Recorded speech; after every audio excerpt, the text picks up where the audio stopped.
Le titre du message, c'est « Scellés de ce Saint-Esprit de la promesse ». Scellés de ce Saint-Esprit de la promesse. Donc c'est le troisième message sur Éphésiens chapitre 1. Je ne sais pas si vous vous rappelez, on a étudié des versets 1 à 12.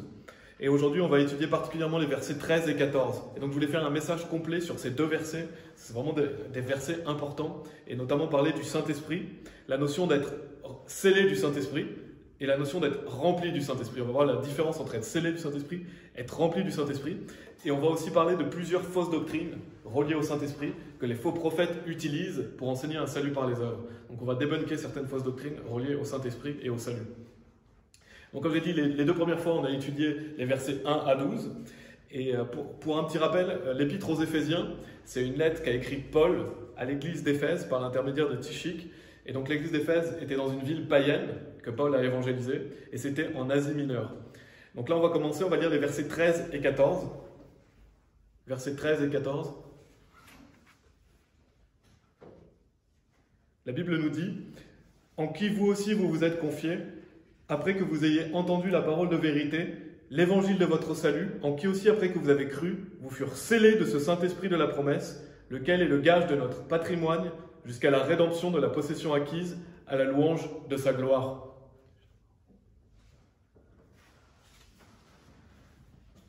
Donc ça c'est Éphésiens chapitre 1, versets 13 et 14.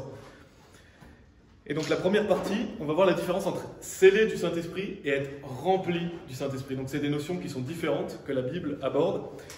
Déjà, qu'est-ce que le Saint-Esprit? Le Saint-Esprit est une personne de la Trinité. Donc le Saint-Esprit est Dieu. Dans 1 Jean chapitre 5, verset 7, il est dit « Car il y en a trois qui attestent au ciel, le Père, la parole, donc Jésus-Christ, et l'Esprit Saint, et ces trois-là sont un. » Donc en fait, nous, en tant que chrétiens, on croit que Dieu est trois personnes, un seul Dieu. On a Dieu le Père, Dieu le Fils, Dieu le Saint-Esprit, et on a un seul Dieu. Donc en fait, le Saint-Esprit est Dieu, il vit dans les croyants, et c'est la troisième personne de la Trinité. Donc je vais donner quelques noms qu'on peut retrouver du Saint-Esprit dans la Bible. C'est l'Esprit de vérité, le Consolateur, l'Esprit de votre Père, l'Esprit de Dieu, l'Esprit d'adoption notamment. Ça, c'est des noms qu'on retrouve dans la Bible au sujet du Saint-Esprit. Et donc le Saint-Esprit a un ministère dans notre cœur quand on est sauvé. Il nous guide, il nous réconforte, il nous révèle les Écritures, donc il nous enseigne, et il nous console, entre autres. Donc le Saint-Esprit vit dans chaque personne sauvée. Et donc on va étudier ce passage de Éphésiens chapitre 1, versets 13 à 14. Et on voit qu'il y a un ordre dans ce passage. Donc il est dit « En qui vous aussi vous vous êtes confiés, après que vous ayez entendu la parole de vérité. » Donc la première étape, c'est entendre la parole de vérité. C'est après que vous ayez entendu la parole de vérité, l'évangile de votre salut. Donc on voit déjà, ça c'est la première étape, pour que quelqu'un soit sauvé, il doit écouter la parole de Dieu. La Bible dit, la foi vient de ce qu'on entend, et ce qu'on entend vient par la parole de Dieu. Donc il n'y a pas de salut possible sans la parole de Dieu. C'est la précieuse semence, la parole de Dieu est la précieuse semence. Donc quand vous allez évangéliser quelqu'un, donnez des versets. Bien sûr, j'en ai déjà parlé dans d'autres sermons, mais donnez des versets, donnez plusieurs versets à la personne, parce que la personne ne pourra jamais se convertir sans verset. Si vous donnez l'évangile à quelqu'un sans verset, c'est vain. C'est du vent parce que le pouvoir est dans la parole de Dieu. Et on voit ici qu'il est dit après que vous ayez entendu la parole de vérité. Donc pour que quelqu'un soit sauvé, il doit écouter des versets de la Bible, il doit écouter la Bible. L'évangile de votre salut, donc on prêche l'évangile aux personnes. Deuxième étape, en qui aussi vous vous êtes confiés. Et il est dit un peu plus loin, en qui aussi après que vous avez cru. Donc quand quelqu'un écoute l'évangile, quand il écoute la Bible, il doit croire pour être sauvé. Et là, on a une bonne définition de ce que c'est que croire. Croire, c'est se confier en. Donc quelqu'un qui dit « je crois en Jésus », c'est quelqu'un qui a mis sa confiance en Jésus-Christ. Et donc ça, c'est une bonne définition parce que beaucoup de gens disent croire en Jésus, mais en fait, ils ne croient pas en Jésus, ils ne se sont pas confiés en Jésus-Christ. Croire, ça veut dire avoir confiance en lui. Par exemple, les catholiques vont vous dire « oui, moi je crois en Jésus », mais ils n'ont pas mis leur confiance en lui pour être sauvés. Ils ont mis leur confiance dans leurs bonnes actions. Donc ils ne croient pas en Jésus-Christ. Donc pour être sauvé, bien sûr, il faut croire en Jésus-Christ. C'est toujours important de se rappeler ça. C'est par la foi, pas par les œuvres. Et donc, on voit ensuite, qu'est-ce qu'il est dit? En qui aussi, après que vous avez cru, vous furent scellés de ce Saint-Esprit de la promesse. Donc le jour du salut de quelqu'un, quand quelqu'un invoque le nom du Seigneur, quelqu'un est sauvé, le Saint-Esprit vient vivre dans la personne et il en est scellé. Un scellage a lieu, lequel est le gage de notre patrimoine jusqu'à la rédemption de la possession acquise à la louange de sa gloire. Jésus nous dit dans Jean chapitre 20, versets 21 et 22, « Puis Jésus leur dit à nouveau, « Paix soit envers vous, comme mon Père m'a envoyé précisément, je vous envoie. » Et quand il lui dit cela, il souffla sur eux et leur dit « Recevez l'Esprit Saint ». Donc on voit que Jésus-Christ, après sa résurrection, a soufflé l'Esprit Saint sur les personnes. Et donc à partir de ce moment-là, l'Esprit Saint a commencé à vivre dans la personne qui est sauvée. C'est ce qu'on appelle être scellé de l'Esprit Saint. Et ça, j'en ai parlé dans le message « Une fois sauvé, toujours sauvé ». Si vous ne l'avez pas écouté, je vous invite à l'écouter. Mais je vais ajouter une notion justement à ce message auquel je n'avais pas pensé. C'est que dans Éphésiens chapitre 1, verset 14, il est dit « Lequel est le gage de notre patrimoine jusqu'à la rédemption de la possession acquise à la louange de sa gloire. » Et donc, notre salut, le fait que le salut est pour toujours, c'est à la louange de sa gloire. Ça veut dire quoi? C'est à la gloire de Dieu. Donc en fait, j'avais parlé en 5 points du fait que si vous rejetez une fois sauvé, toujours sauvé, vous rejetez certaines choses. Mais en fait, quand vous rejetez une fois sauvé, toujours sauvé, quand vous croyez qu'on peut perdre le salut, en fait, vous enlevez la gloire de Jésus-Christ. Vous enlevez la gloire à Dieu. Parce qu'on est sauvé à la louange de la gloire de Dieu. Ça veut dire quoi? Ça veut dire que le fait que le salut est pour toujours glorifie Dieu. Le fait que le salut est pour toujours, ça glorifie Dieu, puisqu'on sait qu'on est sauvé uniquement pour lui et grâce à lui. Et donc pour sa gloire. Donc si vous dites que vous perdez le salut, en fait, vous enlevez la gloire qu'est Dieu à Jésus-Christ, tout simplement. Parce que si vous dites, voilà, je peux perdre mon salut, il faut que je le garde par mes œuvres, ça veut dire que le jour où vous arrivez au paradis, vous auriez l'audace de dire à Dieu, voilà, je suis là parce que je mérite, parce que j'ai gardé la foi, parce que j'ai continué à travailler pour toi. Et donc en fait, vous enlevez la gloire à Jésus. Donc ça, c'est un mensonge. Si vous dites qu'il faut rajouter quoi que ce soit à ce qu'a fait Jésus-Christ, vous serez damné. En fait, le vrai évangile, il est simple, bien sûr. La Bible nous dit, car par grâce, vous êtes sauvés par le moyen de la foi, et cela ne vient pas de vous, c'est le don de Dieu, non des œuvres, afin qu'aucun homme ne se vante. Donc il suffit de mettre sa confiance en Jésus. Et donc quand vous allez entrer au paradis, la gloire ne reviendra qu'à Jésus-Christ. La gloire ne reviendra qu'à Dieu, puisque vous êtes reposé sur ce qu'il a fait lui. Et donc ça, c'est quelque chose d'important à souligner, c'est à la louange de sa gloire. Le fait que le salut est pour toujours, c'est à la gloire de Dieu. Et donc vous recevez l'Esprit Saint, vous en êtes scellés. Dans Éphésiens chapitre 4, verset 30, il est dit « Et n'attristez pas le Saint-Esprit de Dieu, par lequel vous êtes scellés jusqu'au jour de la rédemption. » Donc, un scellage a lieu, vous recevez l'Esprit Saint, vous en êtes scellés jusqu'au retour de Jésus-Christ. Ça veut dire qu'on ne peut jamais perdre le Saint-Esprit. On ne peut jamais perdre le salut. Et ça, c'est une notion fondamentale, que le fait d'être scellé du Saint-Esprit, ça a lieu le jour de votre salut. Et Jésus nous dit dans Jean chapitre 14, vous pouvez aller dans 2 Timothée chapitre 2 si vous voulez, 2 Timothée chapitre 2, mais Jésus nous dit dans Jean chapitre 14, versets 16 et 17, « Et je prierai le Père, et il vous donnera un autre consolateur, afin qu'il puisse demeurer avec vous pour toujours. » Donc là, il parle du Saint-Esprit, c'est-à-dire l'Esprit de vérité que le monde ne peut recevoir parce qu'il ne le voit pas, ni ne le connaît, mais vous le connaissez, car il demeure avec vous et sera en vous. Donc Jésus nous dit qu'il nous donnera un autre consolateur, donc l'Esprit Saint, qu'il puisse demeurer avec vous pour toujours. Donc la Bible est claire, le Saint-Esprit vient vivre dans le croyant pour toujours. Il en est scellé jusqu'au jour de la rédemption, il vit dans le croyant pour toujours, il demeure avec vous et sera en vous. Donc ça, tous les croyants, toute personne qui met sa confiance en Jésus-Christ est scellée de l'Esprit Saint. L'Esprit Saint vient habiter en lui et il ne peut jamais le perdre, il reste avec lui pour toujours. Et donc pour en revenir à Éphésiens chapitre 4, verset 30, où il est dit « Et n'attristez pas le Saint-Esprit de Dieu », qu'est-ce que c'est que cette notion d'attrister? C'est qu'en fait, un chrétien peut très bien rendre triste le Saint-Esprit. Si un chrétien vit dans la chair, si un chrétien commet des péchés, vous allez attrister l'Esprit Saint. L'Esprit Saint, vous l'avez toujours en vous, mais vous allez l'attrister. Pourquoi vous l'attristez? Parce que vous menez une vie de péché. Et donc parce que vous marchez par la chair. Et 1 Thessaloniciens chapitre 5, verset 19 nous dit « N'éteignez point l'Esprit ». Donc ça, c'est un commandement de Dieu, on ne doit pas éteindre l'Esprit. Parce que si vous commettez des péchés, que vous vivez dans le péché et dans une vie charnelle, vous allez attrister le Saint-Esprit et vous allez l'éteindre. Il vit toujours en vous, mais vous l'attristez et vous l'éteignez. Donc 2 Timothée chapitre 2, on va lire les versets 19 à 21 si vous voulez y aller.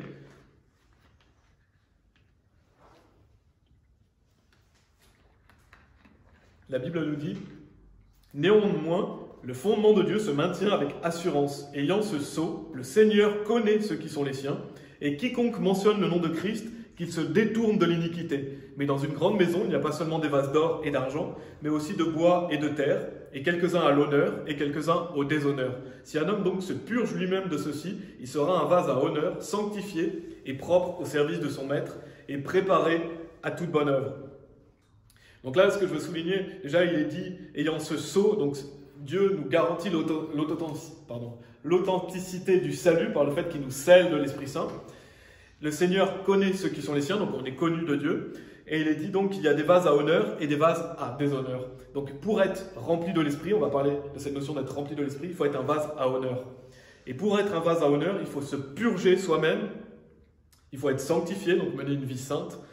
Et ainsi on est propre au service de son maître, donc propre au service de Dieu, et préparé à toute bonne œuvre. Donc si vous voulez être un vase propice au Saint-Esprit, il faut vous purger, il faut vous détourner de vos péchés, mener une vie sainte, et comme ça vous serez propre au service de votre maître, donc propre au service de Dieu, et vous serez préparé à toute bonne œuvre. Et donc ça c'est la distinction que je vais faire maintenant entre le fait d'être scellé du Saint-Esprit.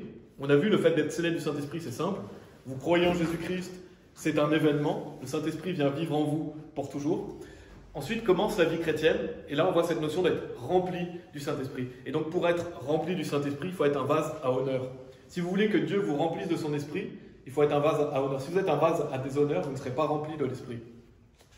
Donc toute personne sauvée est scellée du Saint-Esprit, le Saint-Esprit vient en elle pour toujours, mais toute personne sauvée n'est pas remplie du Saint-Esprit. Et ça c'est la vie chrétienne. Dans Éphésiens chapitre 5, il est dit, versets 18 et 19, « Et ne soyez pas enivrés par le vin dans lequel est l'excès, mais soyez remplis de l'esprit, parlant à vous-même par des psaumes et des hymnes et des cantiques spirituels, chantant et faisant une mélodie en votre cœur au Seigneur. » Donc c'est un commandement de Dieu, on doit être rempli de l'esprit. Et donc bien sûr, il ne faut pas être enivré de vin, parce que si vous êtes enivré de vin, vous ne serez pas rempli de l'esprit. Et donc comment on est rempli de l'esprit? Parlant à vous-même par des psaumes et des hymnes et des cantiques spirituels, chantant et faisant une mélodie en votre cœur au Seigneur. Donc si vous voulez être rempli de l'esprit, chantez des louanges à Dieu, chantez la parole de Dieu dans votre cœur, glorifiez Dieu. Ça c'est un bon moyen d'être rempli de l'esprit. On a aussi le fait de lire la Bible.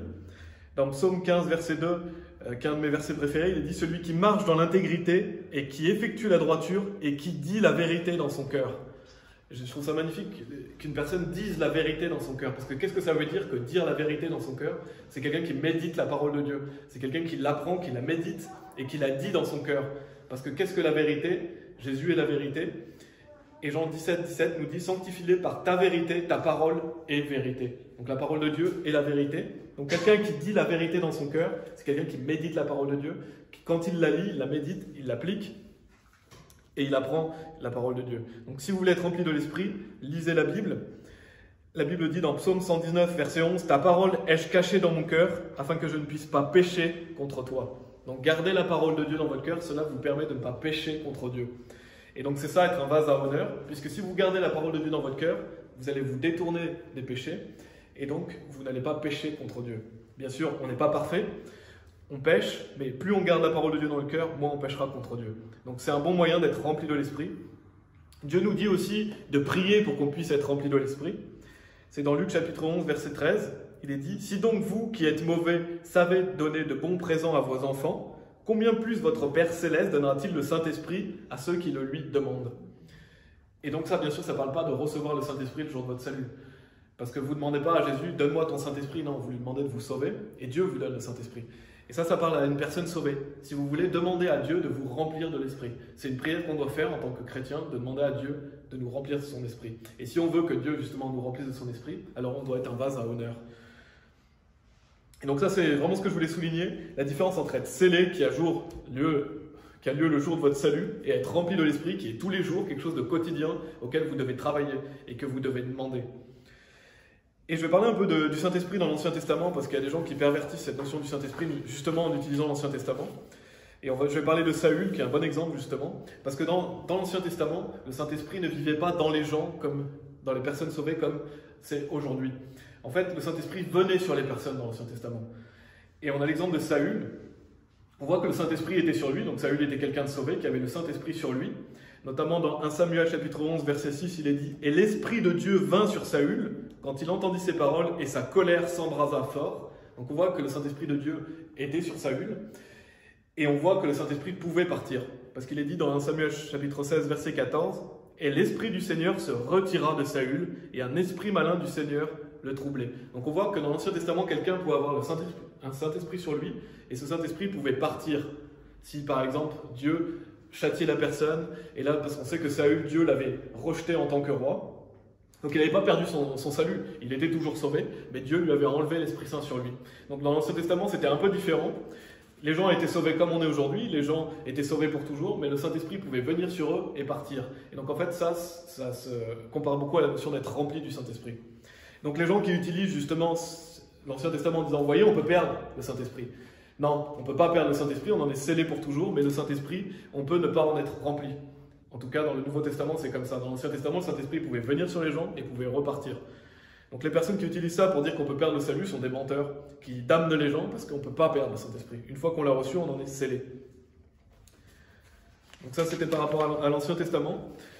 Et donc, une fois que vous avez reçu l'Esprit Saint, vous en êtes scellé, vous pouvez en être rempli, et c'est comme ça que vous vivez une vie agréable à Dieu, en étant rempli de l'Esprit. C'est comme ça que vous pouvez lui porter du fruit, prêcher la parole de Dieu avec hardiesse. Et bien sûr, porter du fruit à Dieu, c'est gagner des âmes. Mais aussi, on a les fruits de l'Esprit, qui sont justement l'amour, la joie, la paix. Si vous voulez vivre dans l'amour, la joie, la paix, il faut être rempli de l'Esprit. Si vous êtes un vase à déshonneur, vous ne serez pas joyeux, vous ne serez pas dans la paix. Pourquoi? Parce que vous marchez dans la chair. Donc si vous voulez justement mener une vie de joie et de paix, il faut que vous soyez rempli de l'Esprit. Ce sont les fruits de l'Esprit. Donc ça, c'est le premier point. Dans un deuxième point, je vais débunker plusieurs fausses doctrines qui sont reliées au Saint-Esprit. Et c'est des fausses doctrines qu'on peut trouver notamment dans le pentecôtisme. Donc je vais lire un extrait d'article que j'ai trouvé. Vous pouvez aller dans Actes chapitre 2, si vous voulez, Actes chapitre 2, parce que je vais lire plusieurs versets dans ce chapitre. Actes chapitre 2. Et donc j'ai trouvé un extrait sur le pentecôtisme, parce qu'il y a tellement de variantes du pentecôtisme, des fois c'est compliqué de savoir vraiment en quoi ils croient, parce que chaque église peut croire en des choses différentes, mais il y a quand même certaines doctrines qui se retrouvent souvent. Et il est dit, à l'origine, conformément à la théologie du mouvement de sanctification, les pentecôtistes distinguaient 3 étapes dans la voie du salut. Donc, selon eux, il y a 3 étapes dans la voie du salut, donc pour être sauvé. La conversion, également appelée régénération, la sanctification, considérée comme une seconde bénédiction, et le baptême du Saint-Esprit, attesté par le parler en langue, considéré comme une 3e bénédiction. À l'heure actuelle, donc de nos jours, la plupart s'en tiennent à 2 étapes, la conversion, sanctification, et le baptême du Saint-Esprit. Donc en fait, les pentecôtistes disent que pour être sauvé, croire, ça ne suffit pas. Il faut plus que croire, il faut mener une vie sainte, donc il faut se détourner de ses péchés, il faut essayer de garder son salut, parce que beaucoup croient qu'on peut perdre le salut. Et il faut aussi faire quelque chose qui s'appelle le baptême du Saint-Esprit. Et bien sûr, la Bible dit qu'on est sauvé par la foi, pas par les œuvres, parce qu'il est dit, mais pour celui qui n'œuvre pas, mais qui croit en celui qui justifie l'impie, sa foi lui est comptée pour droiture. Donc la Bible est claire, il est dit non des œuvres afin qu'aucun homme ne se vante. Donc il n'y a rien à rajouter à ce que Jésus a fait pour vous, juste à croire.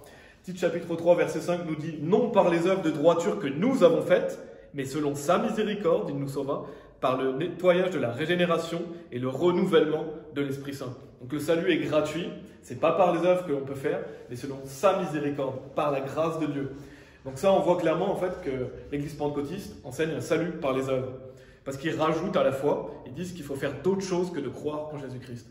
Et donc la première fausse doctrine que je veux débunker, c'est justement le fait qu'ils disent qu'il faut être baptisé du Saint-Esprit pour recevoir l'Esprit Saint. Donc le baptême du Saint-Esprit, pour eux, c'est on doit imposer les mains sur vous et là vous recevez l'Esprit Saint.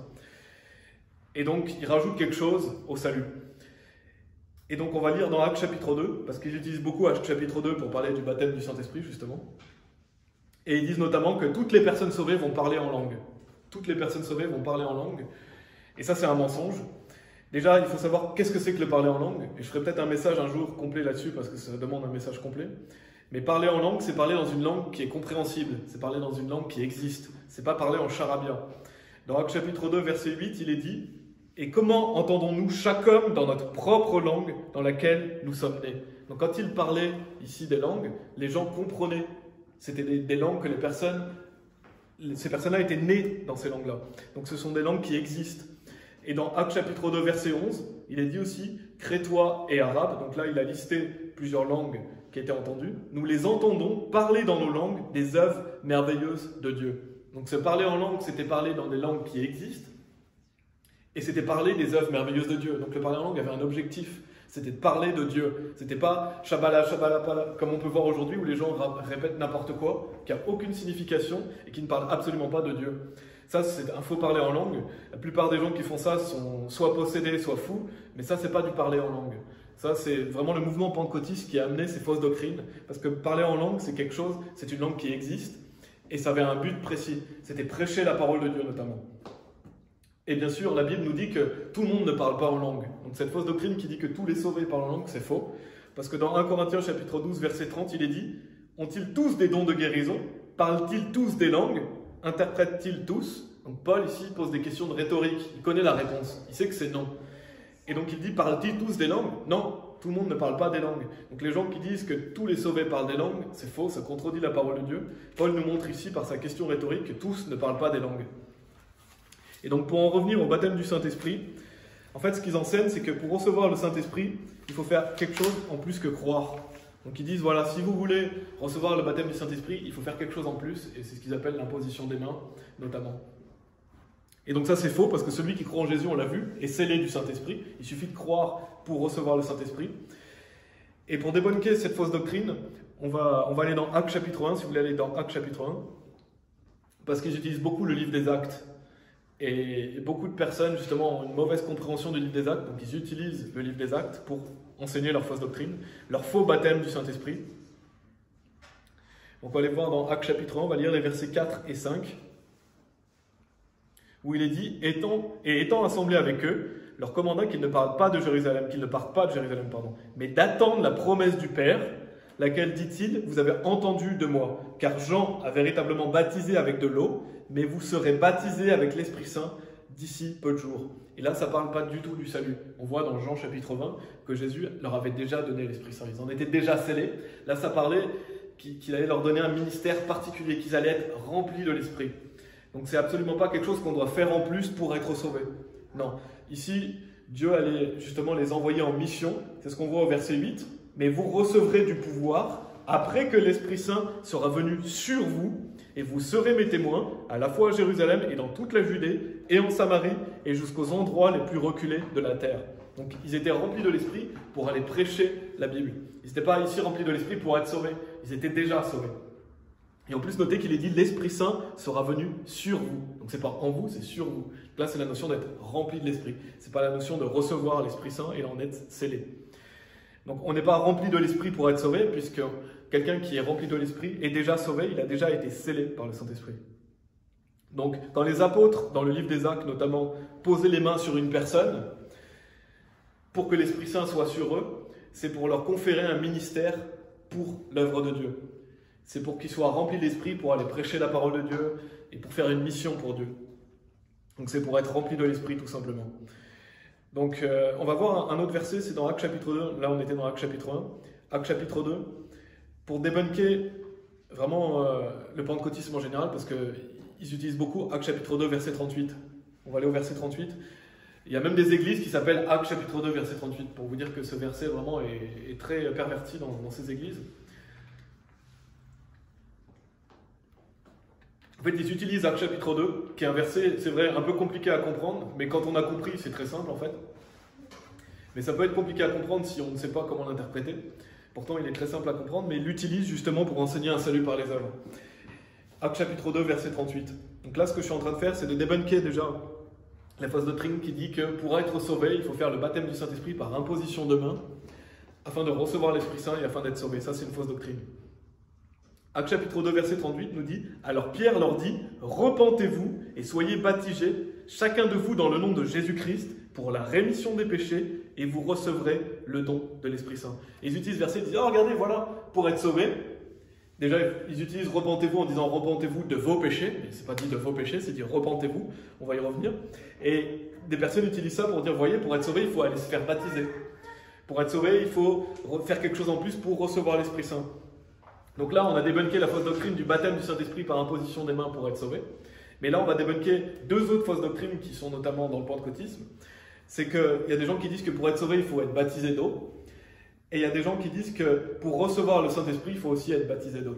Ça, c'est des fausses doctrines. On l'a vu, seule la foi sauve. Et on va voir dans Actes chapitre 2, justement, que Pierre décrit bien le salut avant d'en venir au verset 38. Parce que dans Actes chapitre 2, verset 21, il dit « Et il arrivera que quiconque fera appel au nom du Seigneur sera sauvé. » Donc il leur a déjà dit comment être sauvé, en invoquant le nom du Seigneur. Il leur a dit, voilà, pour être sauvé, invoquez le nom du Seigneur. Il n'est pas dit quiconque se fera un baptême sera sauvé. Il dit quiconque invoquera le nom du Seigneur sera sauvé.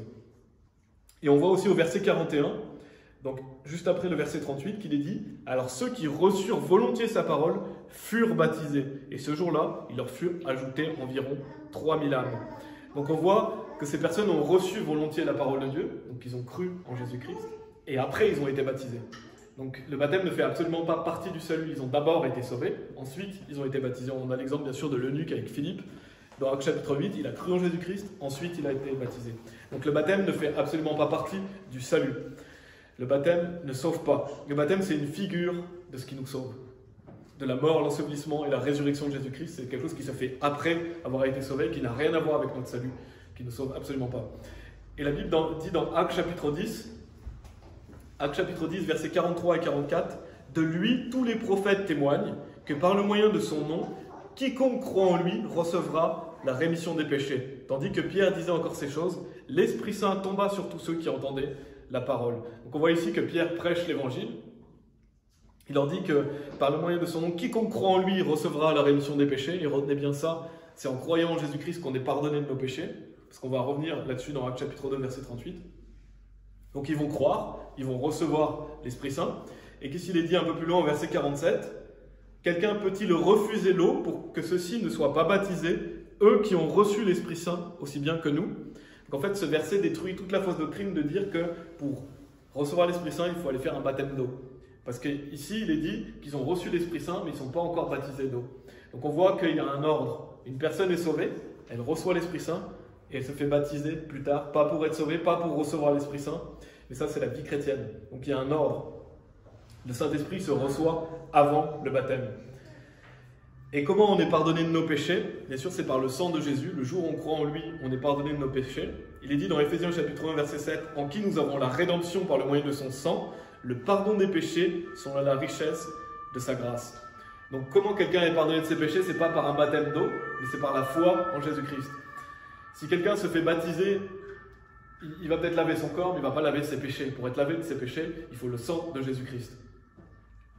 Donc c'est vraiment une hérésie de damnation que de dire que pour être sauvé, il faut se faire baptiser, ou que pour recevoir l'Esprit Saint, il faut être baptisé. C'est un mensonge. On l'a vu dans Actes chapitre 10, et on le voit aussi dans Actes chapitre 2. Donc que veut dire Actes chapitre 2, verset 38? Je vais le relire, où il est dit « Alors Pierre leur dit, repentez-vous et soyez baptisés, chacun de vous dans le nom de Jésus-Christ, pour la rémission des péchés, et vous recevrez le don de l'Esprit Saint. » Donc en fait, ici déjà, repentez-vous, c'est pas repentez-vous de vos péchés, c'est repentez-vous de votre fausse croyance, parce qu'il le dit un peu plus tôt, Pierre, mais ces personnes-là rejetaient Jésus-Christ, donc ils doivent se repentir du rejet de Jésus-Christ, afin de changer d'avis et mettre leur foi en Jésus-Christ. Donc c'est ça, se repentir, c'est changer d'avis. Et il est dit, et soyez baptisés chacun de vous dans le nom de Jésus-Christ pour la rémission des péchés. Et en fait, le pour ici, il veut dire à cause de. C'est parce que vous avez été pardonné de vos péchés que vous devez être baptisés. Et parce qu'on l'a bien vu un peu plus tôt, qu'est-ce qui nous lave de nos péchés? C'est pas le baptême d'eau. Ce qui nous lave de nos péchés, c'est le sang de Jésus-Christ.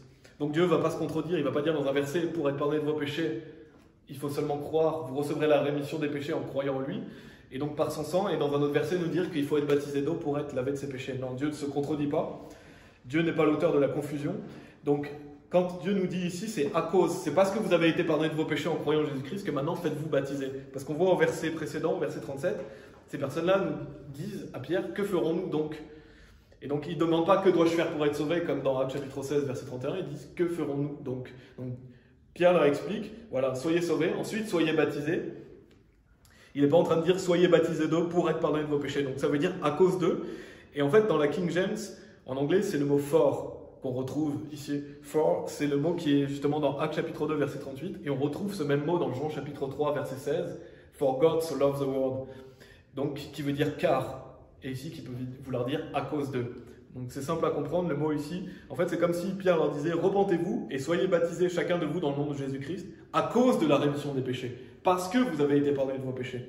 Et vous recevrez le don de l'Esprit Saint. Et bien sûr, l'Esprit Saint, on l'a vu, on le reçoit le jour où on croit en Jésus-Christ. Ensuite, on peut en être rempli si on mène une bonne vie chrétienne. Donc en fait, c'est simple à comprendre. Actes chapitre 2, verset 38, qu'est-ce que ça veut dire? Pierre leur dit de se repentir, d'arrêter de croire dans un faux salut, d'arrêter de rejeter Jésus-Christ, donc de se tourner vers lui, de croire en lui. Ainsi, ils sont pardonnés de leurs péchés et ensuite, ils peuvent se faire baptiser d'eau, tout simplement. Et malheureusement, ce verset est vraiment très très perverti et beaucoup de gens utilisent, ils répètent sans arrêt ce verset, regardez, pour être sauvé, il faut être baptisé, pour recevoir l'Esprit Saint, il faut faire le baptême d'eau. Donc ils répètent ça parce qu'ils ont été enseignés par des faux prophètes qui ont tordu les Écritures. Donc ça, c'était la deuxième fausse doctrine que je voulais débunker. La première fausse doctrine à débunker, c'est le fait qu'il faudrait faire un baptême du Saint-Esprit par imposition des mains pour être sauvé. Donc ça, c'est un mensonge, le Saint-Esprit se reçoit le jour de notre salut. Et la deuxième doctrine, c'est ce qu'on vient de voir, il n'y a pas besoin de faire le baptême d'eau pour être sauvé, pas besoin de faire le baptême d'eau pour recevoir l'Esprit Saint. Et la troisième fausse doctrine, c'est le blasphème contre le Saint-Esprit. Le blasphème contre le Saint-Esprit, parce que des gens utilisent une méconnaissance du blasphème contre le Saint-Esprit pour dire que quelqu'un qui est sauvé, qui blasphème contre le Saint-Esprit, va perdre son salut. Ça, c'est un mensonge.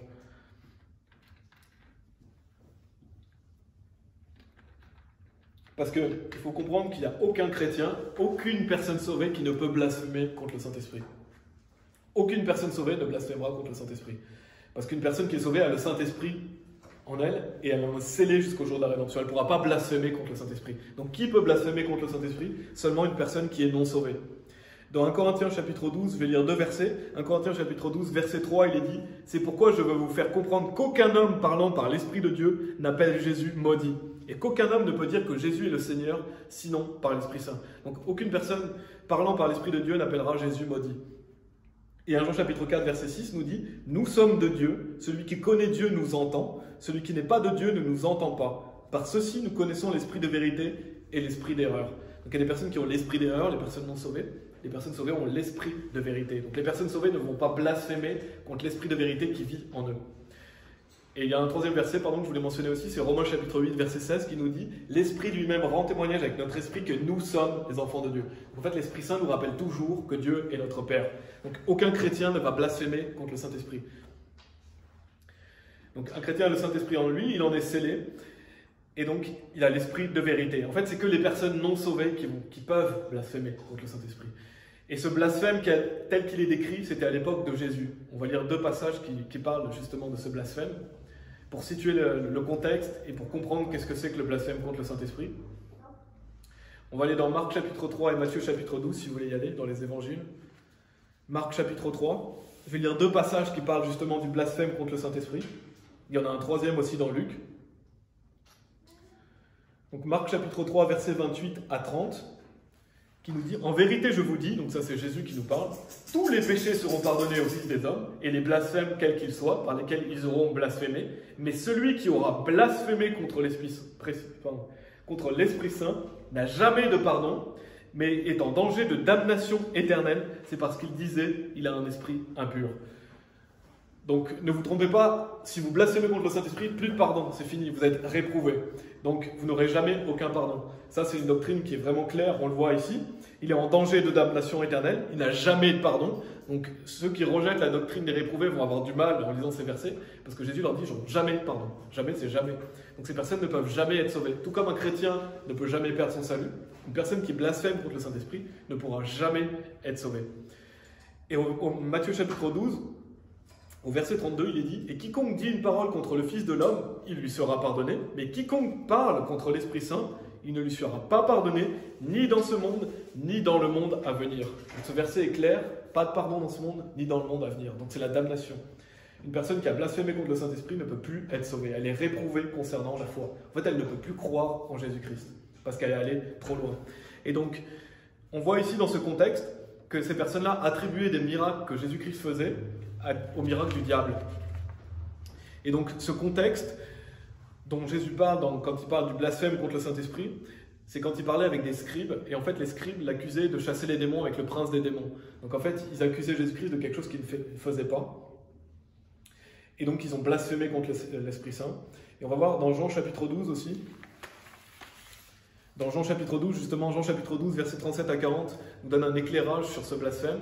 Il est dit, mais bien qu'il eût fait tant de miracles devant eux, donc en parlant de Jésus-Christ, il a fait beaucoup de miracles devant eux, cependant ils ne crurent pas en lui. Donc notez bien, ils n'ont pas cru en lui, afin que puisse être accompli le propos d'Ésaïe le prophète, qu'il a dit, Seigneur, qui a cru notre rapport, et à qui le bras du Seigneur a-t-il été révélé? Par conséquent, ils ne pouvaient pas croire, parce qu'Ésaïe a dit encore, il a aveuglé leurs yeux et endurci leur cœur, afin qu'ils ne voient pas avec leurs yeux, ni ne comprennent avec leur cœur, et ne soient convertis, et que je ne les guérisse. Donc même s'ils voyaient Jésus faire des miracles, même si le Saint-Esprit venait agir dans leur cœur, ils n'ont pas cru en lui. C'est des personnes qui n'étaient pas sauvées. Là on le voit clairement, ce n'est pas quelqu'un de sauvé, c'est quelqu'un qui n'est pas sauvé. Parce qu'aucune personne sauvée ne peut blasphémer contre le Saint-Esprit. Seule une personne non sauvée peut. Donc on voit ces individus, ils n'ont pas cru en Jésus. Ils ont rejeté Jésus à de multiples reprises, ils ont rejeté la vérité, et donc, comme on le voit dans ces versets, et qu'est-ce qui s'est passé? Dieu les a rendus aveugles. Ces personnes ont rejeté Dieu. Dieu a dit d'accord, vous me rejetez, je vais vous rejeter. Et il est dit, ni ne comprennent avec leur cœur et ne soient convertis et que je les guérisse. Et un peu plus tôt, il a aveuglé. C'est qui ce il? C'est Dieu qui a aveuglé leurs yeux. Et endurci leur cœur afin qu'ils ne voient pas avec leurs yeux, ni ne comprennent avec leur cœur. Il est même dit un peu plus tôt, ils ne pouvaient pas croire. Donc en fait, ces gens-là qui sont allés trop loin, qui ont blasphémé l'Esprit Saint, qui ont rejeté Jésus-Christ alors que tout les conduisait à croire, Dieu a aveuglé leurs yeux et il a endurci leur cœur. Pourquoi il a fait ça? Parce qu'ils ont rejeté Dieu, ils ont haï Dieu. Dieu a dit d'accord, vous me rejetez, je vous rejette. Et ces personnes-là ne peuvent plus être sauvées. Donc ces personnes qui ont blasphémé contre le Saint-Esprit n'ont plus de rédemption possible. Leur salut n'est plus possible. Et c'est ça la réelle signification de ce blasphème. C'est le fait de ne pas croire en Jésus alors que tout nous conduit à croire en lui. Et c'est le fait qu'ils ont rejeté l'action du Saint-Esprit. Et donc ils ont blasphémé contre le Saint-Esprit. Et je pense que ce péché, il est plus possible comme il était possible à l'époque, parce que Jésus-Christ n'est plus sur terre, mais il peut prendre d'autres formes, et on le voit dans Hébreux chapitre 6, si vous allez dans Hébreux chapitre 6, je pense qu'il peut prendre d'autres formes, le blasphème du Saint-Esprit aujourd'hui, plus comme il était à l'époque, mais il est possible aujourd'hui, sous une autre forme, de blasphémer contre le Saint-Esprit. En tout cas, c'est ce que je pense. On voit dans Hébreux chapitre 6, et c'est des versets qui sont beaucoup tordus aussi, c'est pour ça que je vais en parler. Hébreux chapitre 6, versets 4 à 6, où il est dit « Car il est impossible pour ceux qui ont été une fois éclairés et qui ont goûté au don céleste et qui ont été faits participants de l'Esprit Saint, notez bien, ces personnes ont été faits participants de l'Esprit Saint, et qui ont goûté la bonne parole de Dieu et les pouvoirs du monde à venir, s'ils abandonnent de les restaurer de nouveau à leur repentance, vu qu'ils crucifient de nouveau pour eux-mêmes le Fils de Dieu et l'exposent à une honte évidente. » Donc ici, des personnes utilisent ces versets, vous voyez, et ils disent, regardez, on peut perdre le salut. On peut perdre le salut parce que si vous avez été fait participant du Saint-Esprit, vous pouvez perdre votre salut et donc vous ne pouvez plus aller à la repentance. En fait, des personnes utilisent ce verset, il y en a beaucoup qui utilisent ces versets-là pour dire qu'on peut perdre le salut. Mais en fait, ici, ça ne parle absolument pas d'une personne sauvée. Et on le voit clairement parce qu'il est dit qu'ils ont été une fois éclairés, et qui ont goûté au don céleste et qui ont été faits participants de l'Esprit Saint. Où est-ce qu'il est dit ici que cette personne a cru? Il n'est jamais dit qu'elle a cru. Ce sont des personnes qui ont été éclairées, qui ont goûté au don céleste et qui ont été faits participants de l'Esprit Saint. Ça, c'est par exemple une personne, si vous sortez dans la rue et que vous lui prêchez l'Évangile, l'Esprit Saint va venir agir dans le cœur de la personne. On le voit, Jésus nous dit dans Jean chapitre 16 que l'Esprit Saint a un ministère dans le cœur des personnes non sauvées. Elle va être éclairée, peut-être qu'elle va comprendre l'Évangile. Elle va goûter au don céleste, parce qu'elle va goûter à cette notion de vie éternelle. Elle a été faite participant de l'Esprit Saint, parce que le Saint-Esprit était dans son cœur, mais cette personne a dit non, je ne crois pas. Et ça, ce sont des personnes qui vont trop loin et qui rejettent Dieu et qui deviennent réprouvées. Bien sûr, c'est pas à chaque fois que vous prêchez l'évangile à quelqu'un qui rejette qui va devenir réprouvé. Il y a des gens qui deviennent réprouvés parce qu'ils ont rejeté à de multiples reprises, ou des gens qui ne veulent même pas retenir Dieu dans leur conscience. Donc c'est pas tout le monde qui rejette l'évangile qui est réprouvé. Ça, ce sont des gens qui vont trop loin. Et donc il est dit, s'ils abandonnent, de les restaurer de nouveau à la repentance. Donc plus de salut possible pour ces personnes. Ils n'ont fait que goûter, ils n'ont pas cru. En fait, ils n'ont jamais reçu l'Esprit Saint. Ils ont été faits participants de l'Esprit Saint. C'est complètement différent. Quelqu'un qui est sauvé reçoit l'Esprit Saint, il ne peut pas perdre l'Esprit Saint. Là, c'est une personne qui a été fait participant de l'Esprit Saint. Parce qu'elle a entendu la parole de vérité et qu'elle a rejeté la vérité. Et donc... justement, en plus il est dit, voilà, je voulais souligner ça, il est dit, vu qu'ils crucifient de nouveau pour eux-mêmes le Fils de Dieu et l'exposent à une honte évidente. Et on sait que, en fait, ces personnes-là exposent Jésus à une honte. Pourquoi? Parce que la croix, la crucifixion de Jésus-Christ était une honte. Jésus a vécu la honte, pour nous, il est même dit méprisant la honte. Donc Jésus a vécu la honte, il a été humilié. Donc en fait, ce que font ces personnes, c'est qu'ils humilient de nouveau ce que Jésus-Christ a vécu pour nous. Ils rejettent le sacrifice de Jésus-Christ, ça humilie Christ. Et donc, en exposant ainsi Jésus à une telle honte, ben ça les condamne. Parce qu'en rejetant ce que Jésus-Christ a fait par amour pour eux, ça les condamne, ça les damne, parce qu'ils rejettent le sacrifice parfait de Jésus-Christ, tout simplement, en fait. Donc ça s'applique seulement aux personnes non sauvées qui vont rejeter la vérité et qui vont devenir réprouvées. Et d'ailleurs, les personnes qui utilisent ce passage, donc on a vu ce que ça voulait dire, les personnes qui utilisent ce passage pour dire qu'on peut perdre le salut, ça voudrait dire, si on part de ce principe, bien sûr, on ne peut pas perdre le salut. Notez bien, on ne peut pas perdre le salut, mais si on part du principe qu'on pourrait perdre le salut. Donc, quand on utilise ce passage, qu'est-ce que ça veut dire? Ça veut dire que si vous perdez le salut, vous ne pouvez plus jamais l'avoir. Pourquoi? Parce qu'il est dit, s'ils abandonnent, de les restaurer de nouveau à la repentance. Donc, si quelqu'un pouvait perdre le salut, il ne pourrait plus jamais être sauvé parce qu'il ne peut même plus se repentir. Donc justement, les gens qui croient qu'on peut perdre le salut ici, ils peuvent même plus être sauvés s'ils l'ont perdu. Donc c'est ridicule, ça fait aucun sens. On voit bien que ce passage fait aucun sens pour une personne qui croit perdre le salut. D'ailleurs, la Bible fait aucun sens pour quelqu'un qui croit perdre le salut, parce que c'est une hérésie de damnation. Donc voilà, je voulais souligner ça. On voit vraiment dans Hébreux chapitre 6, ça parle des personnes non sauvées. Et le blasphème contre le Saint-Esprit parle des personnes non sauvées aussi. C'est des personnes qui ne pourront plus être sauvées. Et en conclusion de ce qu'on a vu aujourd'hui, donc je voulais vraiment faire un message complet sur Éphésiens chapitre 1, versets 13 et 14. On a vu que le jour de notre salut, on est scellé de ce Saint-Esprit de la promesse. Le Saint-Esprit vient vivre dans le croyant, il ne peut jamais le perdre, il peut l'attrister, il peut l'éteindre, mais le Saint-Esprit est toujours en lui, jusqu'au jour de la rédemption, et même Jésus nous dit qu'il est avec nous pour toujours. Donc si vous dites que vous pouvez perdre le Saint-Esprit, vous faites de Jésus un menteur, parce que Jésus a dit qu'il est avec vous pour toujours. Donc si vous pouvez le perdre, c'est faux ce qu'il a dit Jésus-Christ. Bien sûr, Jésus-Christ ne ment pas, il est Dieu. Et on a vu la notion d'être rempli de l'Esprit. Être rempli de l'Esprit, ça demande de mener une vie sainte, d'être un vaisseau à honneur, un vase à honneur pour Dieu. Ça demande des efforts de notre part, on doit lire la Bible, méditer la Bible, chanter des louanges à Dieu. Et Dieu, on peut lui demander de nous remplir de son Esprit. Donc ça, c'est la notion d'être rempli de l'Esprit Saint, qui est quotidienne.